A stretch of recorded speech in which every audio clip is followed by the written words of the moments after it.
In my last video, I made this.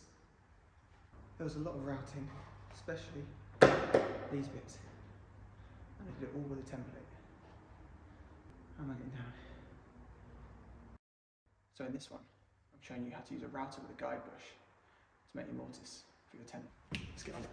So as you can see, this router has a 30mm guide bush fitted, and in there is an 18mm cutter. I like to use this combination because what it means is once you plunge the bit, there is a 6mm gap between the edge of the cutter and the outside of the guide bush, and that's quite important for the next step. When we plunge our router into the workpiece, we need a 6mm gap between the cut edge and the edge the guide bush runs along. To create that, we need to make a template. This template needs to have a guide edge 12mm outside of where we want our cut to be. So I like to use 12mm MDF for my layout.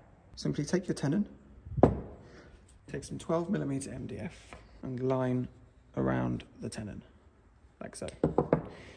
You want this to fit as accurately around the tenon as possible for a nice snug fit. Afterwards, take some more material to create a boundary around this tenon. And you want to fasten this down to your jig. As tight to the MDF as you can get it.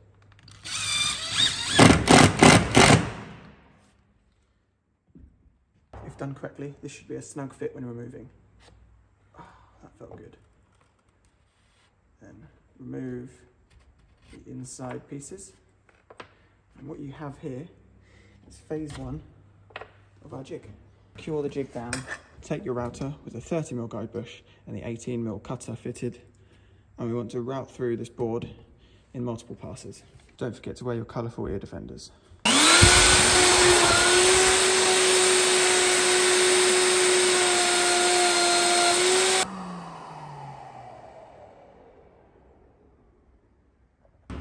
What we want to do next is remove the outside pieces, so all we're left with is the cutout board.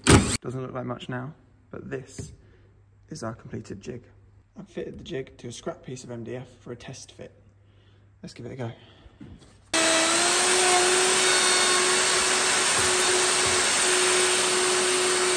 As you can see, this gives us a round tenon. This is square. So either round your tenon or square your hole. I'm going to square the hole.